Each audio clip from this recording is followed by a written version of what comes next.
Saat ini tema kita, jangan bawa kekejian masuk ke dalam rumahmu. Dari Ulangan 7 ayat 26, mari kita baca bersama-sama. Dan janganlah engkau membawa sesuatu kekejian masuk ke dalam rumahmu, sehingga engkau pun ditumpas seperti itu. Haruslah engkau benar-benar merasa jijik dan keji terhadap hal itu, sebab semuanya itu dikhususkan untuk dimusnahkan.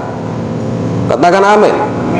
Ya, jangan membawa kekejian masuk ke dalam rumahmu.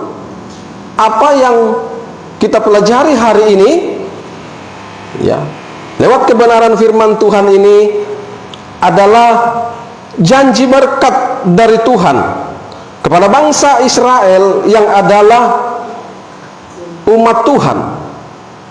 Nah, coba lihat judul perikopnya. Mari lihat judul perikopnya. Janji berkat. Ya. Janji berkat yang disampaikan Tuhan kepada bangsa Israel. Ya. Saudara dan saya adalah Israel, adalah umat Tuhan. Jadi janji ini juga berlaku untuk saudara dan saya. Haleluya. Ulangan 21 ayat 8. Ulangan 21 ayat 8. Dikatakan di sini, adakanlah pendamaian bagi umat Tuhan Israel, iya, yang telah kau tebus itu, Tuhan, dan janganlah timpakan darah orang yang tidak bersalah di tengah-tengah umatmu Israel. Kali lagi dikatakan umatmu Israel, maka karena darah itu telah diadakan pendamaian bagi mereka. Jadi Israel adalah umat Tuhan, ya. Jadi janji ini berlaku juga bagi saudara dan saya. Jadi Tuhan memberikan janji, ya, kepada bangsa Israel, janji berkat. Tapi ada salah satu syaratnya, ya, ada salah satu ketentuan yang daripada Tuhan, supaya umat Tuhan, ya, bangsa Israel, umat Tuhan, saudara dan saya diberkati Tuhan, termasuk rumah. Ya. Haleluya. Mau rumah saudara diberkati Tuhan? Rumah tangga saudara diberkati Tuhan? Jangan bawa kekejian masuk ke dalam rumahmu, ke dalam rumah tanggamu. Salam. Kalau mau rumahmu diberkati Tuhan, rumah tanggamu mau diberkati Tuhan, jangan bawa kekejian masuk ke dalam rumahmu, masuk ke dalam rumah tanggamu. Haleluya. Ya. Pak, apa itu yang dimaksud dengan kekejian di sini? Ya, ini harus tahu. Mari kita lihat ayat 25-nya. Jadi kekejian yang dimaksud Tuhan di sini, yang disampaikan kepada bangsa Israel, jangan dibawa masuk ke dalam rumah mereka. Nah, mari kita baca ayat 25-nya. Patung-patung Allah mereka, tulisan Allahnya huruf kecil, ya, berarti patung-patung berhala, haruslah kamu bakar habis.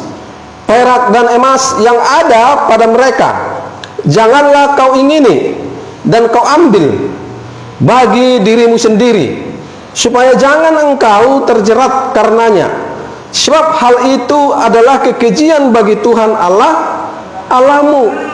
Jadi kekejian yang dimaksud di situ jangan bawa ke rumahmu, ya, kata Tuhan, supaya diberkati rumahmu, rumah tanggamu. Yang pertama adalah patung yang diberhalakan. Ya, jangan ada patung-patung. Ya. Oh kan hanya patung ini Pak, patung Batman. Ya. Itu kan sudah berhala. Tidak mungkin kita menaruh patung di dalam rumah kalau kita nggak berhalakan dia. Kita kan dengan begitu kita mengagumi saja patung, itu sudah memberhalakan nggak? Hah? Udah.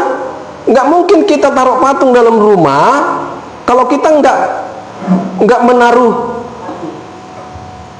ini sama patung itu. Ya. Pasti karena ada kekaguman, mau patung apapun itu. Ya. Jangan taruh kekagumanmu ya kepada patung. Haleluya.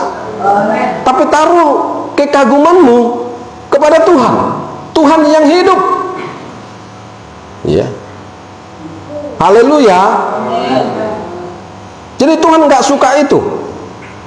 Ya. Dalam Keluaran 20 ayat 4 sudah dikatakan, ayo Keluaran 20 ayat 4,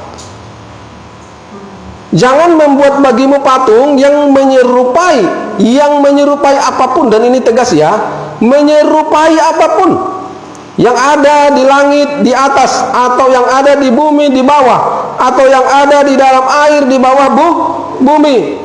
Patung berupa apapun, itu udah jelas ya, tegas ya. Mau patungnya Tuhan katanya, mau patungnya ini nggak boleh, karena sudah dikatakan apapun. Ya. Oh tapi Pak, itu kan tanda kekaguman sama Tuhan. Tanda kekaguman kita kepada Tuhan bukan membuat dia jadi patung. Ya. Tanda kita kekaguman kita kepada Tuhan, caranya harus benar. Berikan hatimu kepada dia, berikan hatimu kepada firman-Nya, taati dia, ya. Haleluya, hormati dia, udah selesai. Ya. Jadi nggak ada alasan. Karena ini perintah Tuhan sendiri yang bilang, ya, kepada bangsa Israel, jangan buat patung berupa apapun, Jadi tidak ada terkecuali. Ya, ini supaya dimengerti. Ingat, itu kenajisan. Itu kenajisan. Ya, jangan Bapak Ibu.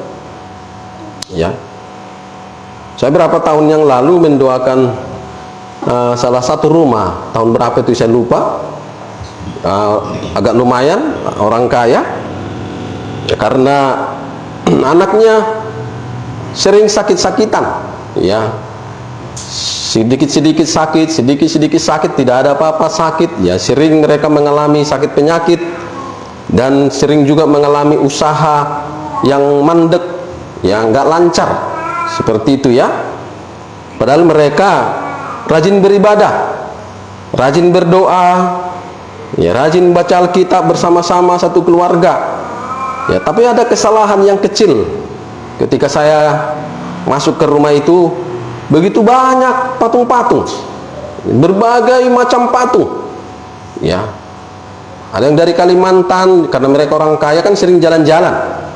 Jadi asal mereka jalan-jalan, pergi ke toko cenderamata, belilah itu entah patung-patung apa saja dibeli, sampai dibuat, orang kaya kan biasa itu kan, lemari kaca yang perhias apa itu kan, nah disusun di situ. Ya, saya bilang ini nggak boleh, jangan kalian masukkan ini ke rumah kalian, ada ayatnya, saya bilang. Oh begitu Amang. Lalu saya bacakan, malam itu juga semua dimusnahkan, harus dibersihkan. Ya, dan puji Tuhan nggak pernah mereka mengalami yang seperti biasa. Ya, mereka mulai hidup sehat-sehat, ya, usahanya mulai lancar, dan sampai hari ini makanya nggak lagi komunikasi.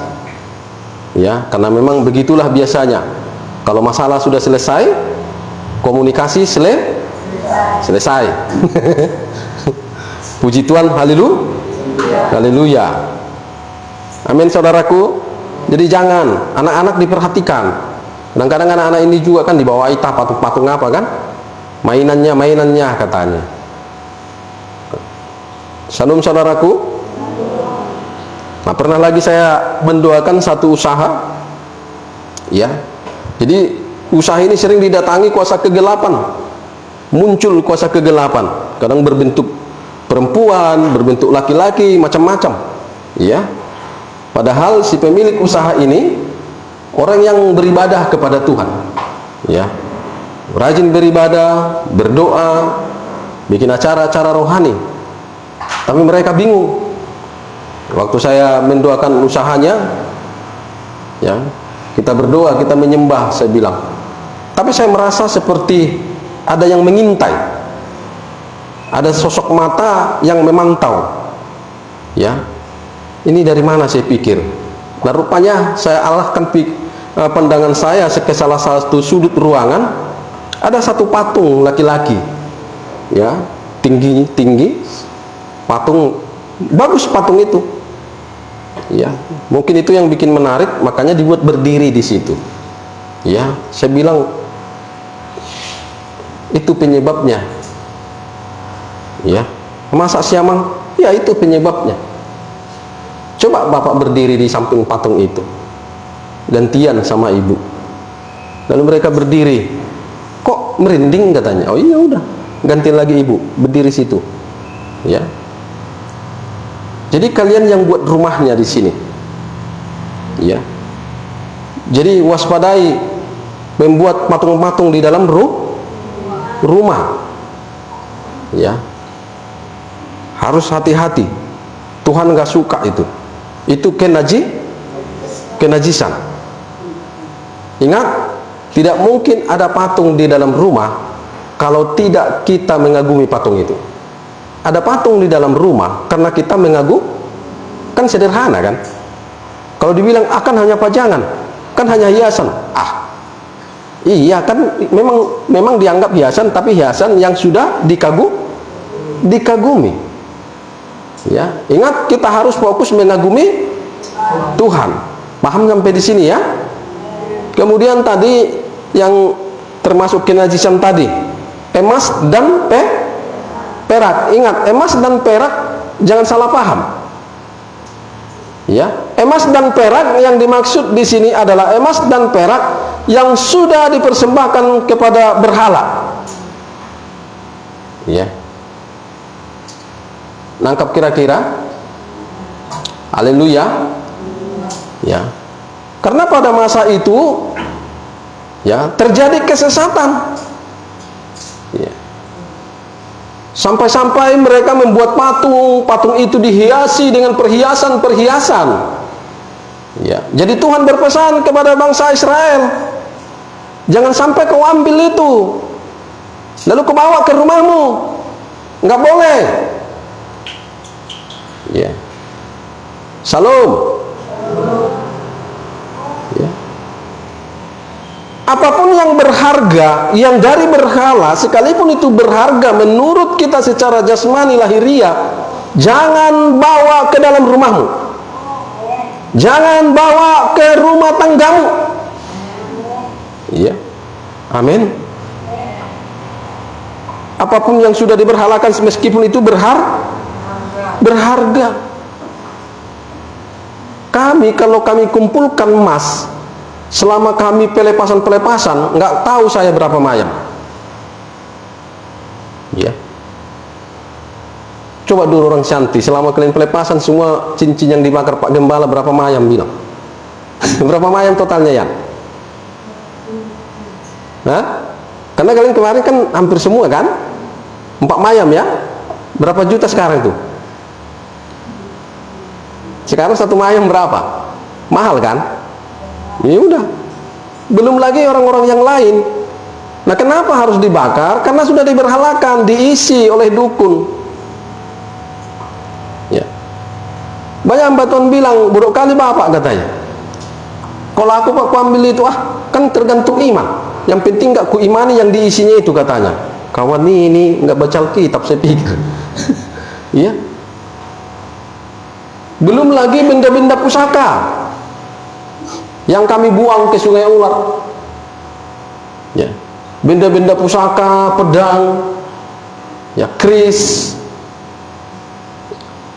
macam-macam. Itu ada pernah pedang itu yang Kalimantan 2 yang diberhalakan di rumah, ya, khusus dibawa. Awalnya keberatan, ya, orang kita bata, ini mahal lamang, ini saya bawa dari Kalimantan, saya beli khusus, nggak ada istilah-istilah mahal, harus diambil, ya.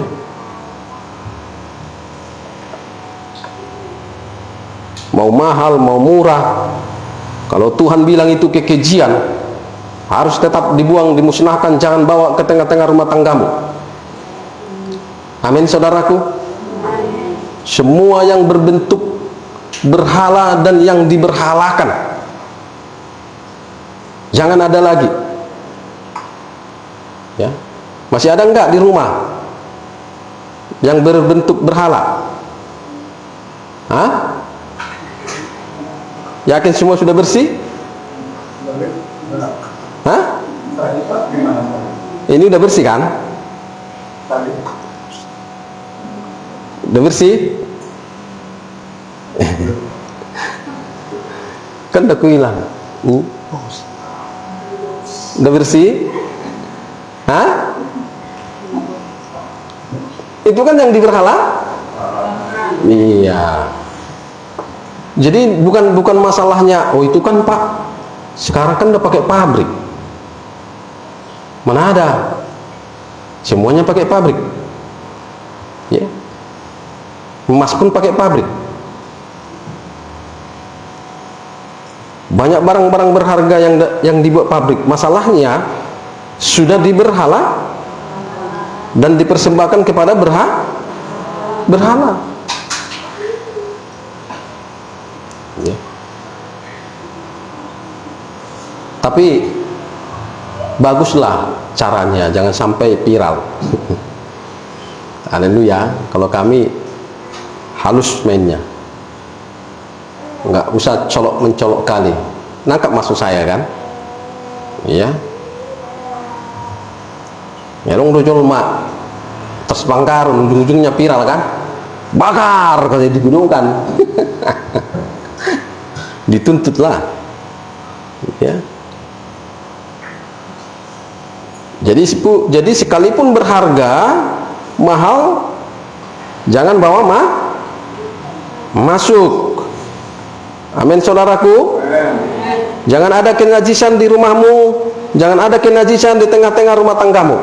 Kalau mau diberkati, ya. Nah, apalagi kenajisan selain daripada berhala, ya, dan barang-barang berharga yang sudah dipersembahkan kepada berhala. Coba kita lihat Ulangan 18 ayat 10 sampai dengan 12.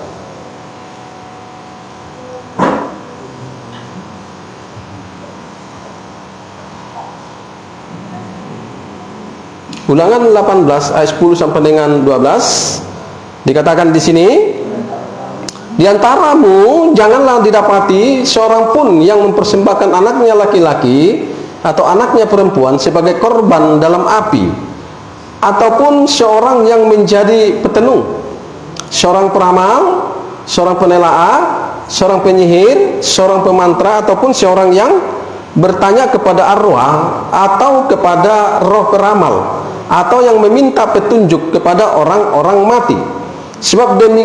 Sebab setiap orang yang melakukan hal-hal ini adalah kekejian bagi Tuhan, dan oleh karena kekejian-kekejian inilah Tuhan Allahmu menghalang mereka dari hadapanmu.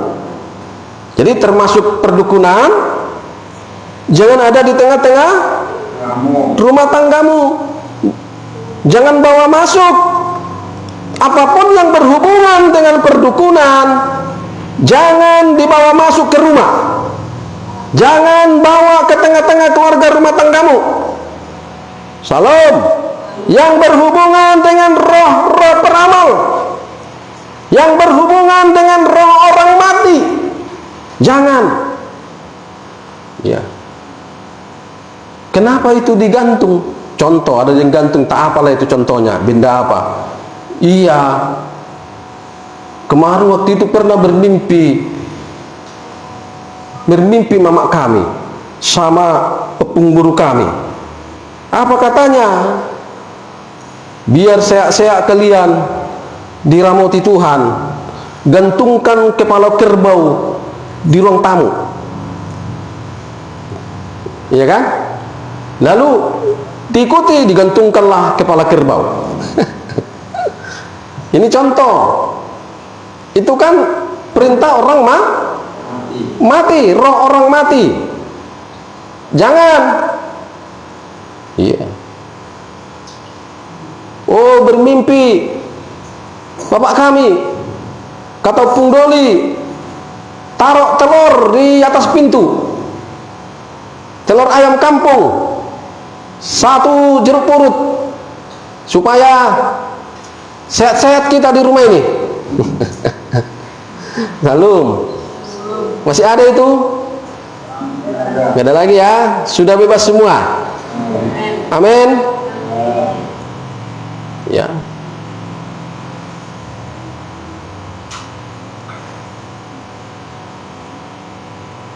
Orang yang suka bertanya kepada arwah, bertanya ke kuburan, kepada orang mati, jangan biarkan tinggal lama-lama di rumahmu, kecuali nangkap kan, karena itu kenajisan. Ingat, satu orang saja di tengah-tengah rumah tangga kita ada yang tinggal, ya, satu orang saja, tapi dia membawa kenajisan, maka itu akan menghalangi berkat Tuhan ke rumah tanggamu. Ini jangan bawa nama kasih Tuhan ya. Saya udah bilang, banyak orang Kristen itu dibilang nanti tolol, sakit hati, tolol dan bodoh, salah memahami kasih Tuhan. Oh, berarti kau nggak mengasihi orang. Mengasihi orang ya, tapi orang yang bagaimana? Saudara mau nggak mengasihi orang yang mau mencelakai? Kan tolol itu. Dia membawa sesuatu yang najis ke rumah tangga kita, ke tengah-tengah rumah tangga kita. Mau nggak? Oh, enggak. Tapi kalau dia bilang saya mau bertobat, tapi saya mau tinggal di sini, boleh nggak? Silahkan. Ya. Ini bukan mau mengajari kebencian ya. Nangkap kira-kira? Ini bukan mengajari kebencian, bukan. Kita sedang belajar ini ketetapan Tuhan, aturan-aturan Tuhan nih, perintah Tuhan. Ya. Karena rumah tangga kita itu juga harus bersih, yang dari namanya kenajisan, jangan sembarangan. Supaya paham. Makanya kalau kita benar-benar ada di dalam Tuhan, dalam kekudusan, maaf ini, kalau kita kedatangan tamu saja, penyembah berhala yang suka ke kuburan, kalau kita benar-benar rumah tangga yang di dalam Tuhan, lah ini enggak satu malam itu aura rumah itu benar lain. Ini kita bukan sedang menghina atau ini fakta loh. Ya. Tapi kalau kita sama dengan dia tidak dalam kekudusan, kita enggak dalam kekudusan, kita tidak dalam kebenaran sepenuhnya, enggak di dalam Tuhan sepenuhnya, begulap tuh pemudu mijabutai, nyaman-nyaman saja kita. Karena kita juga begunya. Tapi kalau kita di dalam Tuhan, pasti gelisah Bapak Ibu. Seperti ada sesuatu. Ya. Jangankan masalah berhubungan dia dengan roh orang mati, kita dekat saja duduk bersama dengan orang yang sering berzina, kita bisa nggak nyaman loh. Saudara pernah nggak mengalami seperti itu? Karena pancaran aura tubuhnya beda. Kegelapan yang dia pancarkan bukan terang Kristus. Ya. Makanya firman Tuhan berkata, yang gelap dengan yang terang nggak mungkin bersatu, tidak mungkin itu. Saudara mau berdampingan, ya, satu rumah dengan yang orang yang hidup dalam kegelapan, saudara sudah hidup dalam terangnya Kristus, maka akan berlawanan. Ya. nggak bisa nyatu. Ingat, itu sudah firman Tuhan, yang gelap dan terang tidak mungkin bersatu, kecuali yang gelapnya mengalah dan bertobat, mau menghilangkan kegelapannya dan menerima terang Kristus, maka akan sama-sama terang. Ya. Amin. Jadi hati-hati ya dengan saudara, famili, orang yang masih suka ya ke kuburan, yang meminta petunjuk kepada kuburan, kepada orang-orang mati. Ya. Ini adalah kekejian bagi Tuhan. Ya. Jangan biarkan masuk. Apalagi tinggal bersama-sama. Ya. Memang ini terlalu kejam sepertinya. Sepertinya kita nggak punya kasih sepertinya. Ya. Bagi orang-orang yang tidak paham tentang kasih. Kalau orang paham tentang kasih sesuai Injil, bahwa kasih itu bukan kompromi dengan yang jahat, dengan yang najis, maka dia nggak akan mungkin merasa, oh ini apa ini? Ajaran sesat. Ya. Tapi kalau nggak paham, makanya memahami kasih, beberapa minggu lalu juga sudah saya ajarkan, sampaikan lewat kebenaran firman Tuhan. Kalau mau memahami kasih, harus sesuai dengan kebenaran Tuhan, harus sesuai dengan konteks firman Tuhan. Tidak boleh kita memahami kasih sesuai dengan kebenaran kita, sesuai dengan pikiran kita, sesuai dengan dunia ini. Nah, nanti salah praktek. Kita jadi kompromi tanpa kita sadari. Mengatasnamakan kasih, akhirnya kompromi. Nah, itu salah itu. Ya. Ingat, bukan memusuh. Beda loh, beda. Ketika kita menjauhkan diri kita dari orang penyembah berhala, itu bukan memusuhi. Beda memusuhi, beda mengatur jarak. Nah, ini saya jelaskan supaya saudara bisa jelaskan dengan orang-orang di luar sana. Katanya kalian hidup kudus, hidup benar, masa kau benci aku? Aku tidak membencimu. Tapi firman Tuhan yang berkata, saya harus mengatur jarak, mengatur hubungan, itu maksudnya. Ya. Jangan karena mengatur jarak, mengatur hubungan dikatakan benci, nggak bisa juga. Ya. Harus paham juga apa itu benci. Iya kan? Apa itu benci? Kalau benci itu kan istilahnya kan sudah ada istilahnya rasa jijik enggak? Iyalah kalau udah ada benci. Beda. Bahwa itu enggak boleh, kita berdosa. Sama juga dengan memusuhi. Masa katanya power of God itu gini-gini. Nggak ada kasih itu, sesat. Ya. Pengatur jarak bukan karena musuh harus paham. Kalau sudah menganggap musuh, itu sudah ada kebencian di hati. Iya kan? Sama dengan tadi, kalau sudah ada kebencian, itu sudah ada rasa jijik di dalam hati. Nangkap kira-kira? Tapi menjauhi, mengatur jarak belum tentu.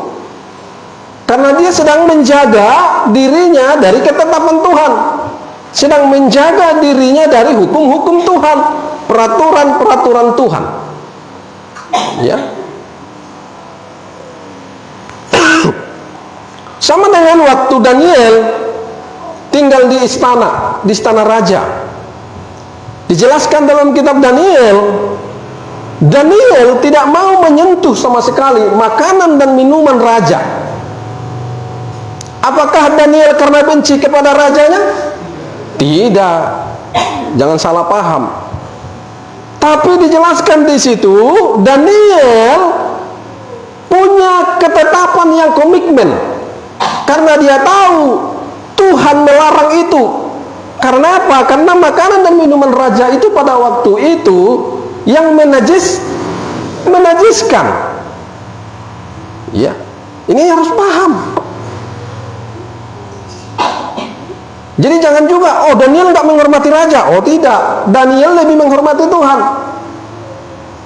Ya.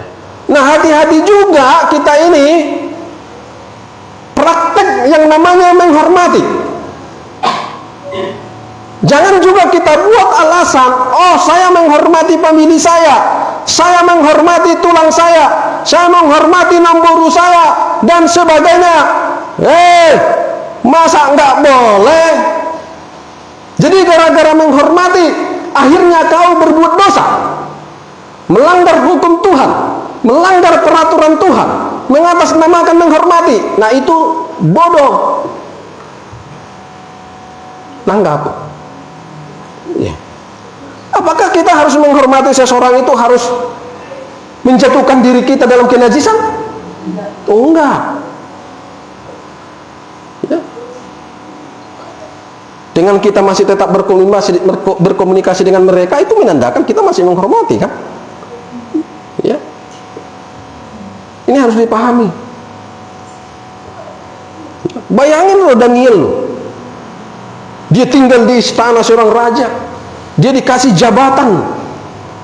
Ya. Kalau kita itu pasti takut, iya kan? Waduh, ini kalau nggak kumakan ini, misalnya kita nih kerja nih di rumahnya bupati contoh, dipercayakan kita kasih sebuah jabatan, lalu contohnya si bupati ini suka makan makanan yang najis, makanan minuman yang nggak benar, makanan yang memabukkan dan sebagainya. Lalu karena kita di situ udah dikasih posisi, ya dengan gaji sekian puluh juta, kita tahu itu dilarang Tuhan contohnya, apakah kita harus mau mencemplungkan diri demi jabatan itu, demi menghargai si bupatinya contohnya? Oh enggak. Itulah hebatnya Daniel. Saya nggak peduli dengan raja kau, yang aku peduli adalah Tuhanku. Jangan sampai Tuhanku yang marah. Kan kira-kira begitu Daniel. Ya nggak dia makan. Ya.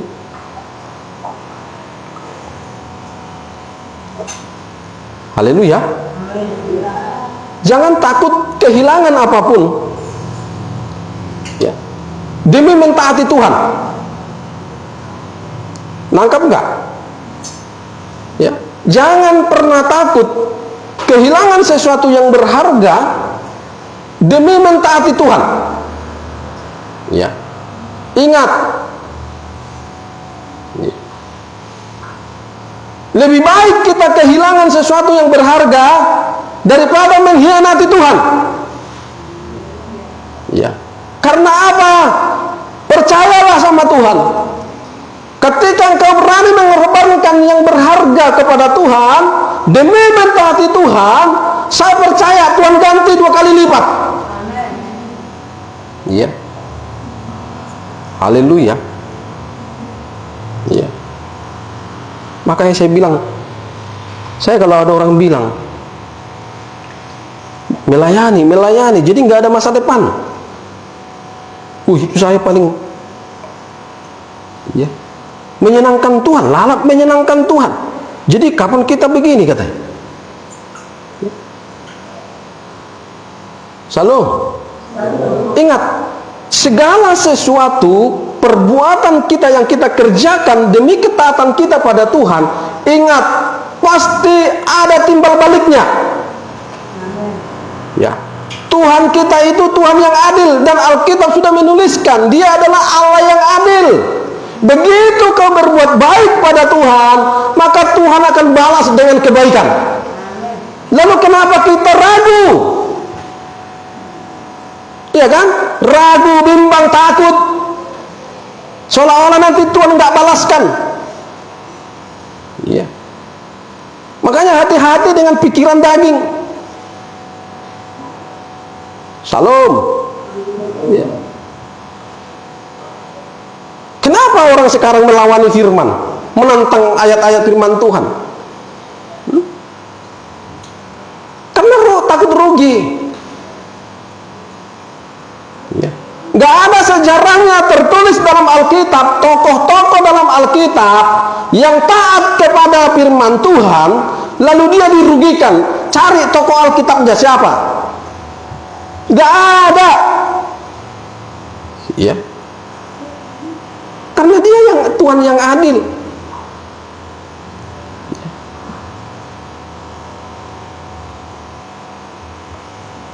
Haleluya. Iya. Coba kita lihat sekarang, orang nggak mau rugi loh sama Tuhan. Terlalu tinggi harga dirinya. Ya sama dengan yang saya buat di Facebook tentang otoritas. Bodong harus dibawa tetap gembala. Jadi kalau gembalanya jahat, kalau gembalanya begini-begini, masa mau dibawa tongkat gembala? Ya kalau gembalanya udah dilihat nggak benar, ya gantilah, cari yang benar. Iya kan? Ya seperti yang saya bilang, kalau saudara lihat saya sudah menyimpang dari kebenaran Tuhan, hukum Tuhan, silakan tinggalkan.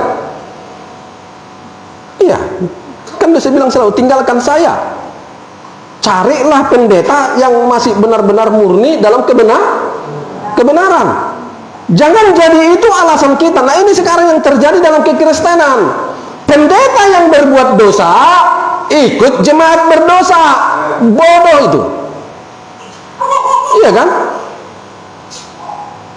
Iya kan? Contohnya kan begini nih. Saudara melihat pendeta di sana, gereja B, pendetanya nggak benar, memanfaatkan jemaatnya contohnya. Lalu saya di sini khotbah tentang otoritas, tongkat gembala. Saudara bilang sama saya, otoritas nggak maulah. Gembala itu nggak beres. Kami lihat di sana pendetanya nggak beres. Pertanyaannya, bodoh nggak? Iya kan? Pendeta sana yang melanggar firman, kau ikut melanggar firman. Nah bodoh itu. Itu bodoh namanya. Ingat, keselamatan kita masing-masing loh. Ya kalau ada pendeta yang melanggar firman, berarti dia nggak mau selamat. Ya, kita mau selamat, patuh aja sama firman, taat saja. Ya. Jangan kita pakai syarat. Saya kadang-kadang lihat orang di Facebook, di media sosial, kok tolol-tolol kali ya? Kok harus melihat pendeta? Jadi kalau sampai mati dia, misalnya pendetanya nggak ada yang benar, ikut dia nggak benar, kan bodoh itu. Ya. Nangkap kira-kira? Ya, nggak, supaya kita nggak sama dengan orang-orang yang di luar sana. Ya, nyuruh taat dulu lah katanya. Emang ada firman Tuhan yang berkata, ya, kamu jangan taat kalau nggak ada orang yang taat. Kan nggak ada Tuhan bilang gitu. Ya, kamu jangan taat kalau pendeta nggak taat. Nggak ada ayatnya. Selagi itu firman Tuhan, selagi itu hukum Tuhan, perintah Tuhan, taati, lakukan. Mau gembala pendeta nggak taat, itu urusannya sama Tuhan. Masing-masing kita pribadi berurusan kepada Tuhan. Selesai. Ya. Ini kita hati-hati, karena banyak sekarang ini Kristen-Kristen yang sudah rusak hatinya. Ya. Dia yang kepahitan sama pendetanya, ikut pendeta yang lain dihujatinya, kan bodoh itu, tolol namanya. Ya. Dan saya lihat orang-orang yang seperti ini lama-lama hancur loh. Ya. Orang lain yang berbuat dosa, kok kita yang kepahitan? Iya kan, lucu kan? Nggak masuk akal itu ya. Nangkap nggak? Sedangkan kita sendiri yang disakiti, kita nggak boleh kepahitan. Betul? Ini kita nggak ada disakiti nih. Hanya karena kita lihat pendeta misalnya berbuat dosa, kita kepahitan. Tolol nggak? Tolol. Iya. Bodoh loh. Saya kalau lihat, ini kok banyak orang yang bego sekarang ini ya. Merasa paling pintar pula itu, dibela pula kebegoannya pakai ayat firman. Udah tolol pakai ayat pula. Ini masalahnya. Ya. Kan gampangnya permasalahannya. Iya kan? Nggak cocok lagi, tinggalkan. Selesai. Gak usah ini itu, aduh. Ya, gawat ini kekristenan ini dalam hatiku. Masa kita mau ke neraka hanya karena orang yang melanggar firman Tuhan? Enggak lah. Ya, kita mau selamat loh. Ya. Makanya hati-hati dengan iblis loh. Iblis akan terus berusaha bagaimana dia menyeret kita supaya kita tidak dalam kebenaran Tuhan. Ya, dengan cara halus. Ya, dengan strateginya yang luar biasa. Kita harus waspadai itu. Ya.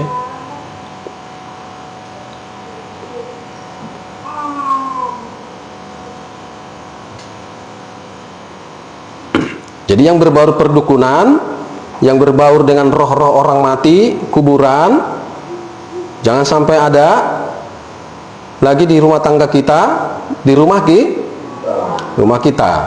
Ya, ingat, kita hanya boleh ke kuburan itu hanya sebatas membersihkan, supaya nampak kuburannya.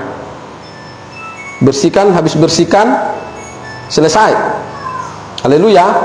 Nggak boleh berdoa, nggak boleh ngobrol. Ya. Yang bisa didoakan hanya orang hidup. Kalau sudah mati nggak ada gunanya kau doakan, udah mati dia. Ya. Jangan doakan orang ke surga, karena syarat masuk surga bukan doa. Kita jangan bertindak bodoh seperti Kristen lain. Ini kalau nggak tahu kebenaran. Syarat surga adalah ketaatan, taat kepada kebenaran, taat kepada firman yang membawa kita kepada kekudusan. Itulah syaratnya ke surga. Jadi mau kau doakan orang yang sudah mati masuk surga, itu tolol, bodoh. Ya. Makanya saya bilang kemarin, kalau bisanya doa membawa kita ke surga, ngapain belajar firman? Ngapain lagi kita ke gereja? Hah? Tutup aja semua gereja. Kau usah baca Alkitab, buang semua Alkitab. Kalau bisanya ke surga hanya dengan doa. Nangkap kira-kira? Iya. Semua hal-hal yang tolol, yang bodoh dalam kekristenan jangan dilakukan lagi. Ya. Kadang, aduh, udah salah, merasa benar.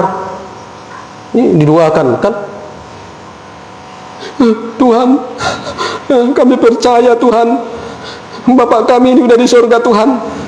Oh, haleluya. Dan jadilah Bapak kami ini pendoa. Pendoa hidup aja pun dia nggak bisa berdoa. Selama hidup pun dia tak malas berdoa. Paling hanya dua makan. Itu apalah dua makan, kan gampangnya itu. Itu pun itu aja kan. Itu terus diulang-ulang. Napos dorohame, jonok peho dau peho, ale jonok doho. Ngulani terus. Mulak-ulak. Alani ale Tuhan. Napos dorohanami. Napasu-pasumu do si pangano si minuman no ngadong di jununami. Ya, itu ajanya. Tapi kalau untuk dua-dua menjalin hubungan dengan Tuhan, keterikatan, kelekatan dengan Tuhan nggak ada. Ya. Amin ya. Nah, apalagi yang berhubungan dengan kenajisan yang tidak boleh ada di dalam rumah kita, di tengah-tengah rumah tangga kita. Ya. Perhatikan Imamat 18 ayat 22. Imamat 18 ayat 22. Perhatikan, di sini dikatakan, janganlah engkau tidur dengan laki-laki secara orang bersetubuh dengan perempuan, karena itu suatu kekejian. Ini apa? Dosa apa ini? Iya, zina. Ini dosa zina apa? Hubungan sesama jenis atau LGBT. Jangan sampai ada di dalam rumah tangga kita. Makanya anak-anak diperhatikan, diawasi dengan benar. Karena pada saat ini LGBT sudah ada di mana-mana. Pasangan-pasangan satu jenis. Ya, bahkan mulai dari anak-anak SMP. Ya. Kami sudah berapa kali melayani pasangan LGBT. Ya. Bahkan juga udah ada banyak bantuan juga yang terlibat kasus LGBT. Penyuka sesama jenis. Jadi bukan hanya jemaat biasa sekarang. Hamba Tuhan juga sudah masuk. Hati-hati, waspada. Ya. Kekejian yaitu hubungan sesama jenis itu adalah kekejian bagi Tuhan. Sekarang banyak loh anak-anak sekolah. Banyak. Ya. Pernah juga saya layani SMP. Ya. Karena mamanya lihat lain perilakunya. Ternyata si anak ini, si SMP ini sudah LGBT dengan kawannya. Ya. Suka melakukan hubungan sesama jenis, perempuan dengan perempuan, masih SMP. Ya. Saya bilang sama orang tuanya, makanya diawasi Bu dengan baik. Kami pikirnya mereka hanya bersahabat biasa. Ya kan nampak. Ya. Kita harus peka loh. Pasangan LGBT itu sebenarnya bisa dideteksi loh. Dari perilaku mereka nampak itu loh. Ada kejanggalan-kejanggalan. Ya. Haleluya. Harus hati-hati. Sekarang sudah ada di mana-mana. Ya. Harus diwaspadai. Itu adalah kekeji. Jangan sampai terjadi di tengah-tengah rumah kita, tengah-tengah rumah tangga kita. Karena itu kekejian. Ya. Nah, ini lagi penting juga ini. Ini kekejian juga ini. Ulangan 23 ayat 18. Ini kekejian juga bagi Tuhan. Perhatikan ini. Ulangan 23 ayat 18. Janganlah kau bawa upah sundal atau uang semburit ke dalam rumah Tuhan Allahmu untuk menepati salah satu najar, sebab keduanya itu adalah kekejian bagi Tuhan Allahmu. Ya, uang sundal, uang semburit. Uang semburit yang dimaksud di situ adalah uang sundal, uang dari hasil persundalan, uang dari hasil pelacuran. Ya. Haleluya. Jadi hati-hati juga dengan uang-uang yang tidak halal.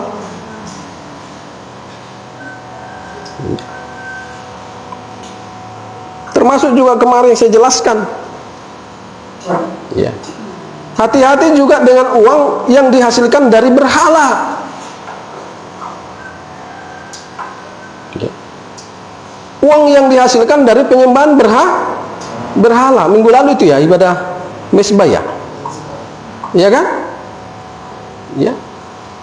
Uang yang dihasilkan dari pesugihan. Ya. Harus hati-hati. Jadi uang haram itu bukan hanya uang yang dihasilkan dari koruptor, uang yang dihasilkan dari pencurian, bukan. Ya. Uang yang dihasilkan dari berhala juga itu kenajisan. Kita memperoleh uang banyak karena menyembah setan. Misalnya kalau pedagang bikin pelaris,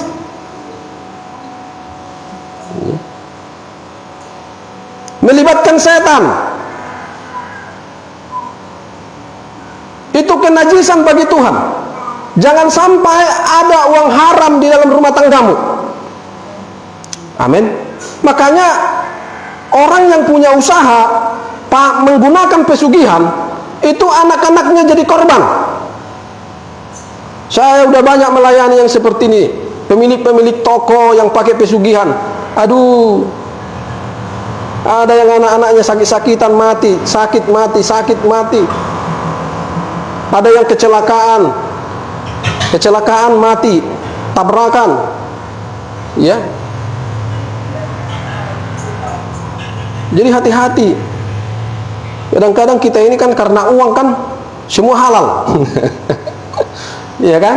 Waspada, jangan nggak semua halal. Ya. Hati-hati dengan uang yang najis. Ya.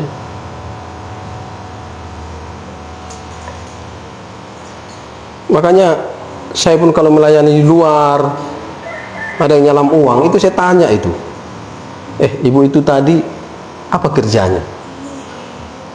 Ya, saya berapa kali gitu melayani satu gereja, ada jemaatnya yang simpati karena dengar saya khutbah. Selesai ibadah turun, "Salam mamang," katanya, "mantap sekali bang khotbahnya tadi, ini amang berkat," katanya. Salamkan tas 100.000. Itu setelah dia pulang saya tanya jemaat yang lain, itu tadi ibu itu kerjanya apa ya? Ya, kalau sempat dia berhubungan dengan berhala atau pekerjaannya nggak benar, wah itu terpaksa kita berdoa dalam nama Yesus.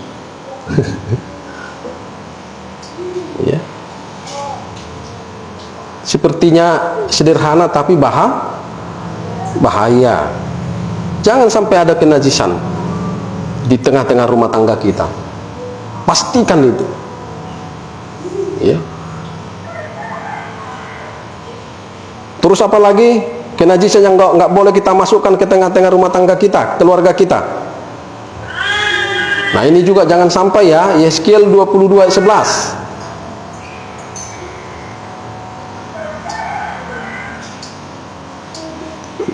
Yeskiel 22 ayat 11 dikatakan di situ. Yeskiel 22 ayat 11 dikatakan, yang satu melakukan kekejian dengan istri sesamanya, dan yang lain menajiskan menantunya perempuan dengan perbuatan mesum. Orang lain lagi memperkosa saudaranya perempuan, anak kandung ayahnya. Jadi ada berapa poin di sini yang nggak boleh sampai masuk ke rumah tangga kita, keluarga kita. Satu adalah perselingkuhan. Kan dikatakan di situ, yang satu melakukan kekejian dengan istri sesamanya. Itu kan bicara perselingkuhan. Ya. Jadi perselingkuhan itu adalah kekejian bagi Tuhan. Jangan sampai masuk ke dalam rumahmu, rumah tanggamu yang namanya perselingkuhan. Itu kekejian bagi Tuhan. Rumah tangga kita nggak akan diberkati Tuhan kalau sampai sudah masuk yang namanya perselingkuhan. Hati-hati itu. Makanya keluarga rumah tangga kalau sudah ada perselingkuhan, hancur, nggak ada yang nggak hancur. Cari rumah tangga atau keluarga yang pernah berselingkuh, nggak ada yang bagus, pasti hancur. Itu sudah pasti. Ya. Dulu ada jemaat kita, dulu pertama merintis, kita dulu punya jemaat. Aduh, suaminya tukang selingkuh. Ya. Yang ngerinya selingkuhnya bangga pula, selingkuhannya dibawa pula ibadah ke tempat kita. Pak, jiwa baru katanya. Rupanya setelah lama-lama ketahuan selingkuhannya. Berapa minggu lagi lain lagi, berapa minggu lagi lain lagi. Gawat ini. Setegor saya datang terus ke rumahnya. Janganlah begitu, ketawa aja dia. Sampai hari ini rumah tangganya, waduh, ya gitu-gitu aja. Karena nggak mungkin lagi diberkati Tuhan kan? Karena sudah memasukkan kenajisan ke dalam rumahnya, ke dalam rumah tangganya. Ya. Mesum juga termasuk kekejian. Ya. Kalau kita lihat sekarang ini kan media sosial kan luar biasa. Memang semua sudah tertulis memang dalam Alkitab. Itulah hebatnya Alkitab. Padahal ini kan perjanjian lama kan, skill kan. Tapi yang terjadi sekarang sesuai enggak? Sesuai semua. Sesuai semua. Ya. Bulan yang lalu juga itu ada viral. Ya. Namarito saoma sama apa? Kawin. Saya kaget, gila ini saya pikir. Ya. Jadi jangan udah kacau kalinya kita Batak ini pun udah kacau loh. Ya. Beberapa tahun yang lalu juga itu ya, yang orang kita Batak juga yang meniduri borunya kan? Ada juga itu kasusnya. Ada itu tahun yang lalu kalau saya nggak salah. Viral juga. Ya. Ini udah ngeri loh. Ya. Ada juga pernah ya daerah mana itu? Ya. Tulangnya meniduri berehnya. Jadi semua yang tertulis tergenapi. Ya. Makanya inilah pentingnya kita mendengar dan belajar firman pengajaran supaya waspada, hati-hati, awas keinjak nanti itu. Haleluya.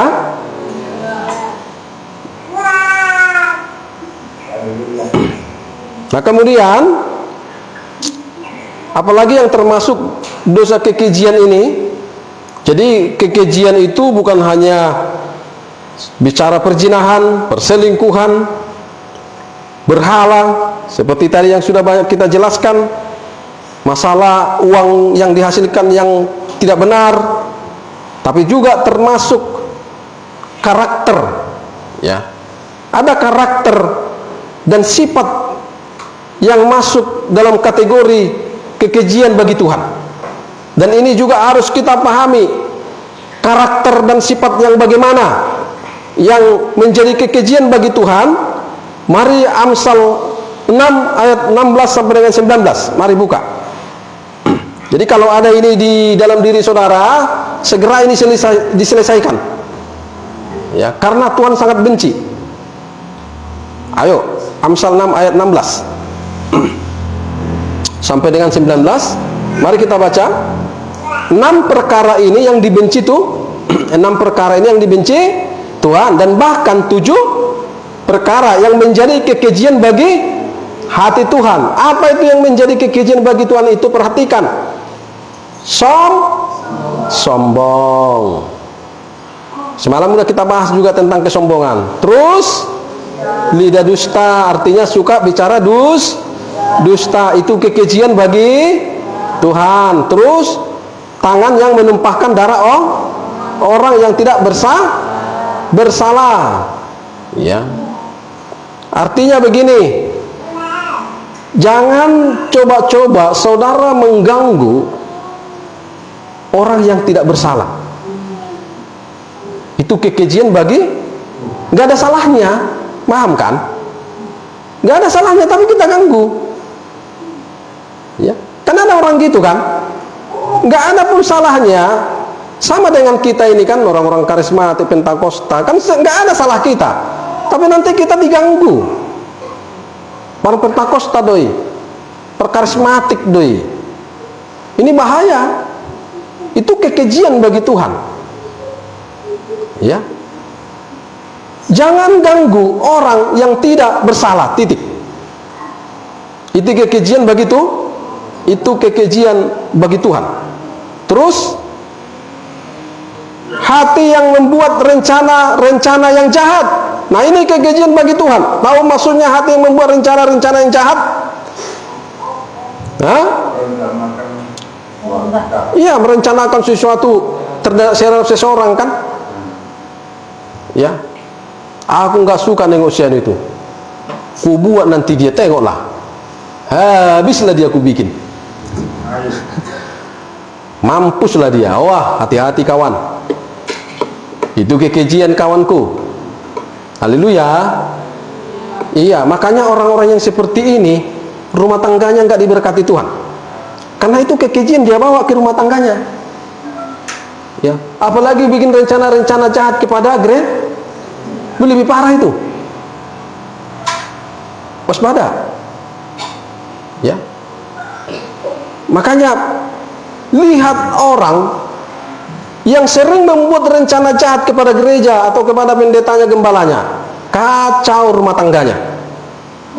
Ya. Atau ada yang saudara temukan yang beres rumah tangganya, yang sering merencanakan perbuatan jahat, perbuatan yang baik, yang tidak baik, yang tidak benar kepada gereja, ada enggak? Kalau ada, bawa saya. Enggak ada. Ya. Karena perbuatan seperti itu kekejian bagi Tuhan. Maka selalu terus akan saya ajarkan kepada saudara, kalau sudah tidak cocok, jangan rencanakan yang jahat. Lebih baik mundur teratur. Jangan celakai dirimu. Ya. Kami dari dulu seperti itu sama Bu Gembala. Itu pun kami sebenarnya nggak pernah kami pindah karena nggak cocok, enggak.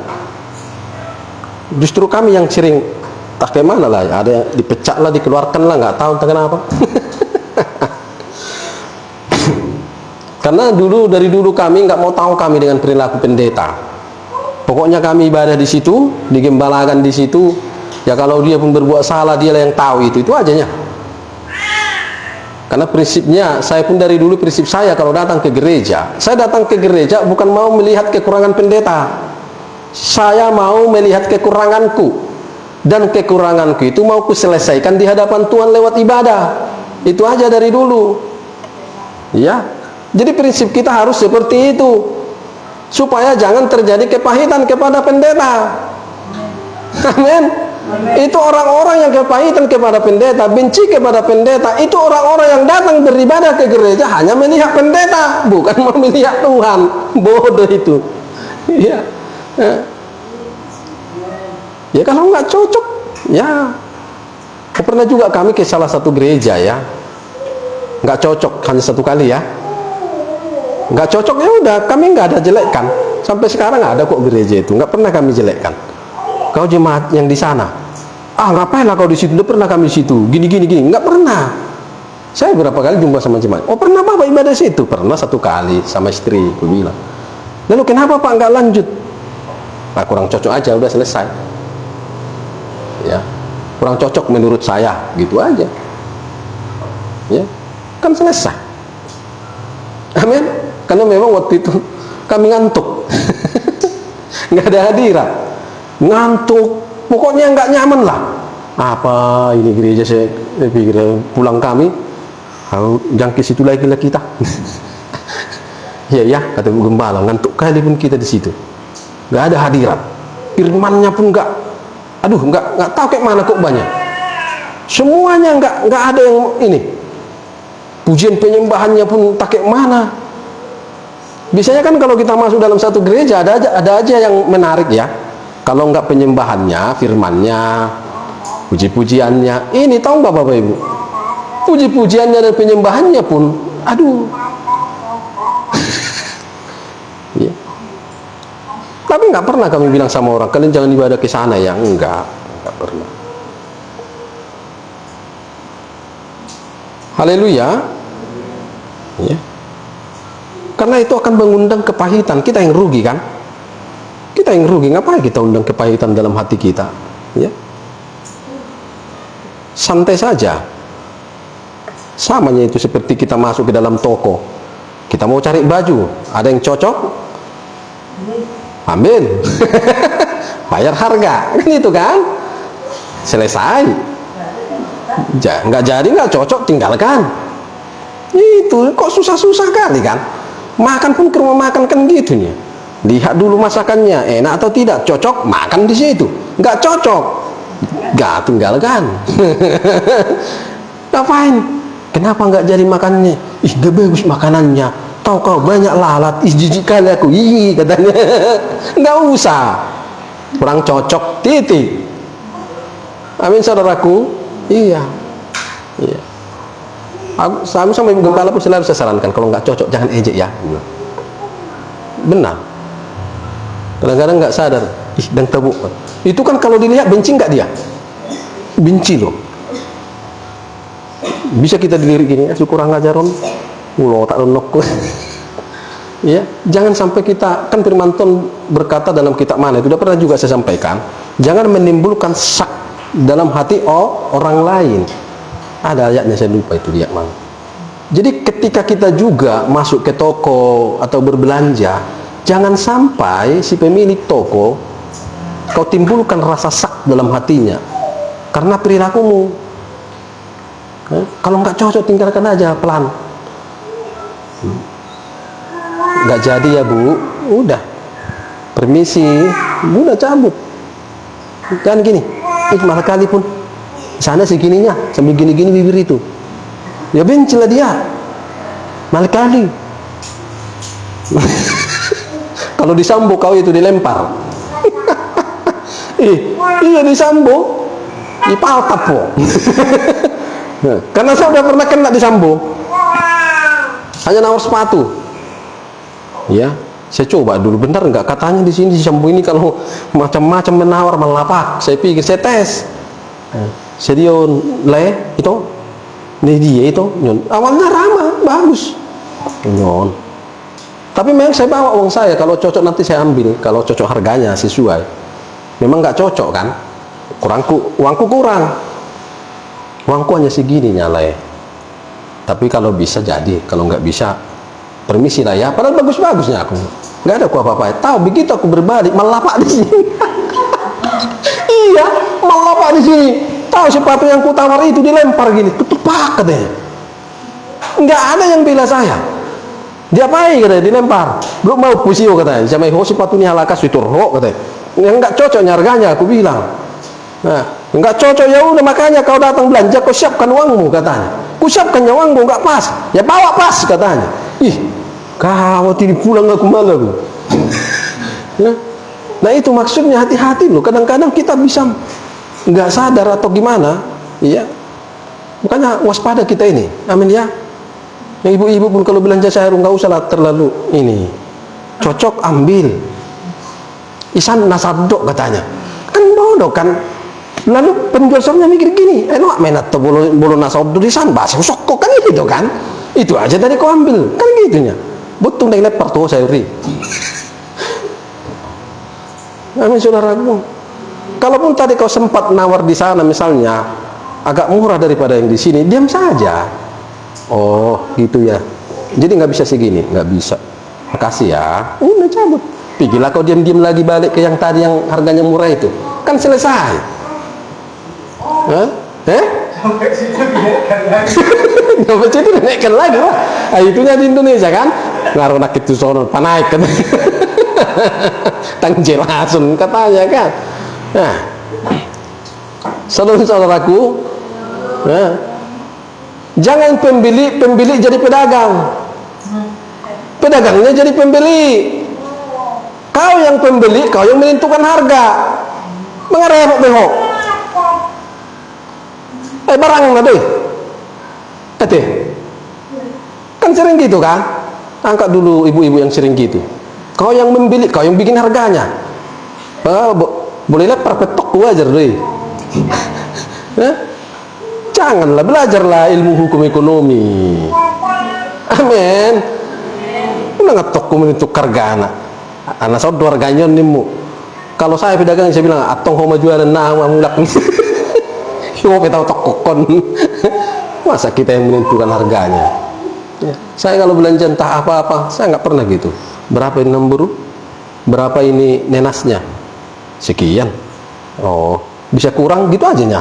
Kalau bilangnya alang bu itu lagi harga nuaing. Oh, mak dia masih ada. Udah selesai. Atau kalau nggak cocok melatih dalam buru cabut. Oh, harga mon. Harga-hargaan. Nah, boloho maju perjualan di basong di wano. Jadi kita harus tarik ke diri kita. Hah? Sakit nggak? Sakit apa dua ya?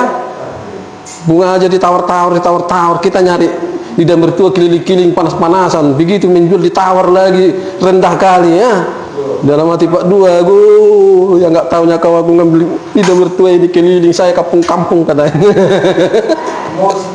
Balap-balap lagi, kutupang kata becaknya kan. Udah bocor ban sekali, kau tawar lagi. Nggak muruki ya, lapangan muruki mesti jauh. Jadi harus seperti itu hidup ini, jangan sesuka hati kita. Amin ya. Ayo ada beninay na liling ipajak. Bisanya belanja sebenarnya 15 menit, tapi bisa berjam-jam. Karena 10 toko yang kau jalani, per tokonya kau 15 menit. Hanya kena nawar-nawar. Jadi satu toko ini 15 menit, 15 menit, 15 menit. Kalikan dulu, kalikan. Kalikan. 1 jam lebih jadinya kan? Iya, 1 jam lebih. Sejam-jam ho buti. Jadi dang buna soni dah. Dikena si dia tawar ho. Daw dah. Oh, jadi mono on dah. Buna nason. Daw, mulai ini nason. Oh, nyone dah.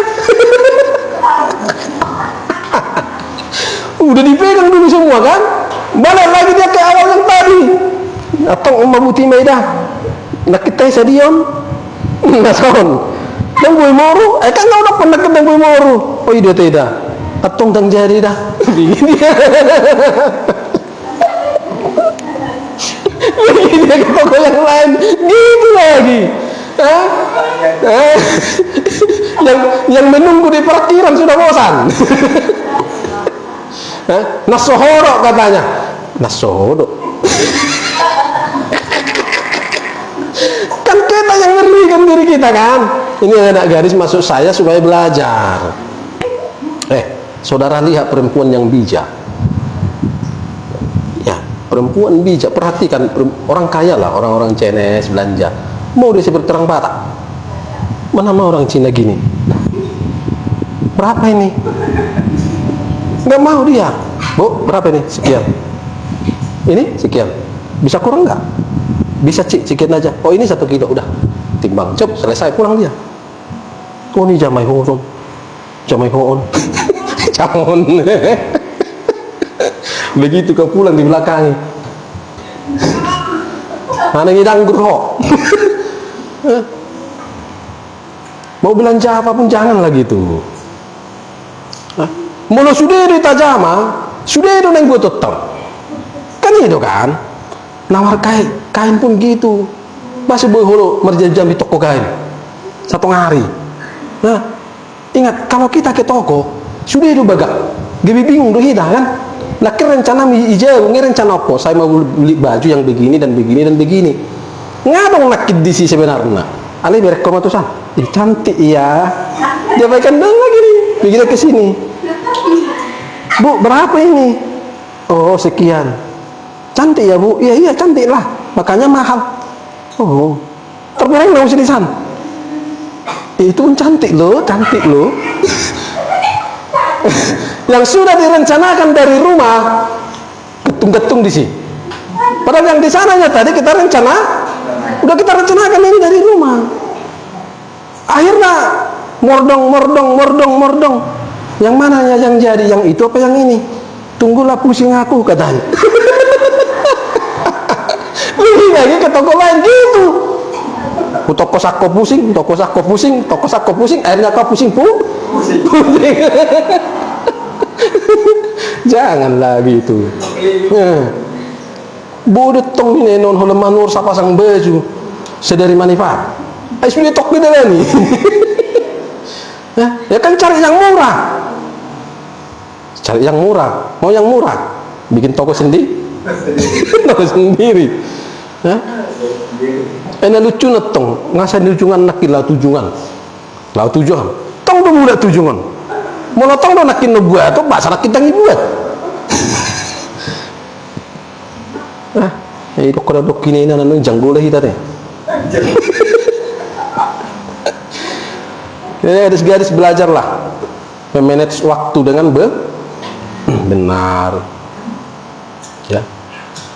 Makanya saya bilang kepada saudara, kalau keluar itu perhatikan hal-hal yang positif yang bisa kau kembangkan di dalam dirimu. Ya. Saya kalau di tempat yang ramai, saya udah bilang, saya selalu memperhatikan yang positif. Mau perempuan dia, mau laki-laki. Kalau dalam perbelanjaan saya perhatikan caranya belanja. Oh gini rupanya orang kaya belanja ya. Pantasan ada yang berkelas, ada yang tidak berkelas. Orang yang berkelas, cara belanjanya berbeda. Orang yang tidak berkelas, cara belanjanya berbeda. Hasitu luma mereng. Muroda berkelas, las rohama mereng. Begak berengok kan? Cara di mana bima bilit? Beda kan? Bereng mana regana? Cocok jambil. Kita enggak.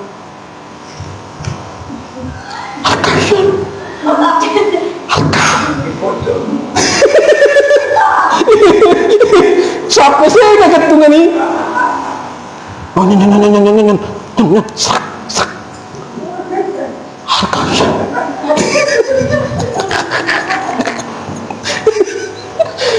meliting kan beda kan kelasnya kan? Beda. Jangan tunjukkan kelas murah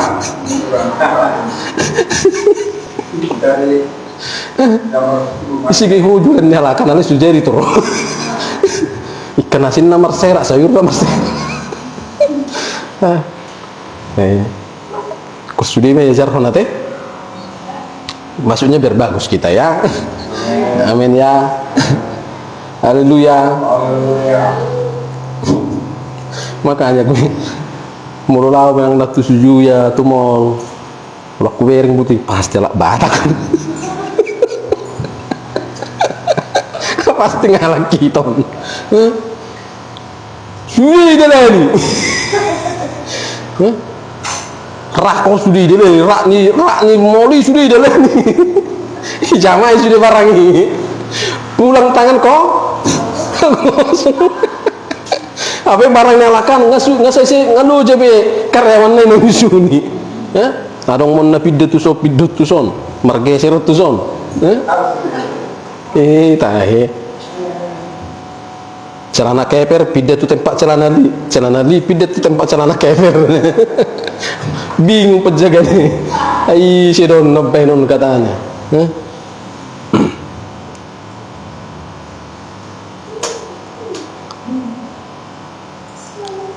Amin ya. Jadi termasuk tadi karakter ya. Gimana tadi? Hati yang membuat rencana-rencana yang jahat. Terus kaki yang segera lari menuju kejahatan. Tahu nggak maksudnya ini? Kaki yang segera menuju kejahatan. Apa maksudnya? Hah? Ngerti nggak? Ayo, siapa yang ngerti?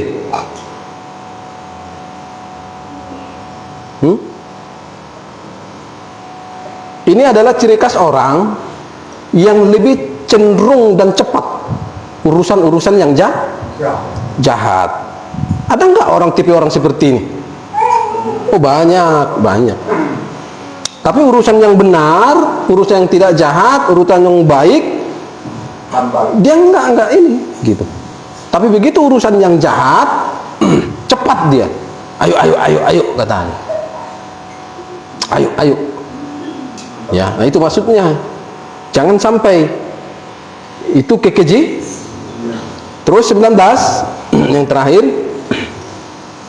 seorang saksi dus yang menyembur-nyemburkan kebohongan dan yang menimbulkan pertengkaran.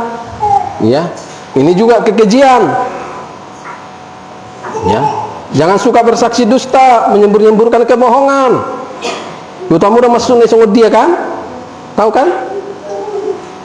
Mau tahu deh dia sian. Why? Songonod deh. Iya kan? Songonod deh katanya. Bolo hamid tong bawa kan? Contohnya kalau di kiri, nah kan ada rokok-rokok situ kan? Rokok, minuman. Nah, datang ini si laki-laki yang suka menyembur-nyemburkan kebohongan. Utamu deh. Sianui, tapi sambil cabut sigaretnya. Sono dong sianui, kitanya, tapi udah dicopot rokoknya nih. Ya kan? Nah, itu contohnya. Jangan. Jangan berkunjung hanya untuk menyebur-nyeburkan kebohongan. Ya. Haleluya saudaraku. Ya.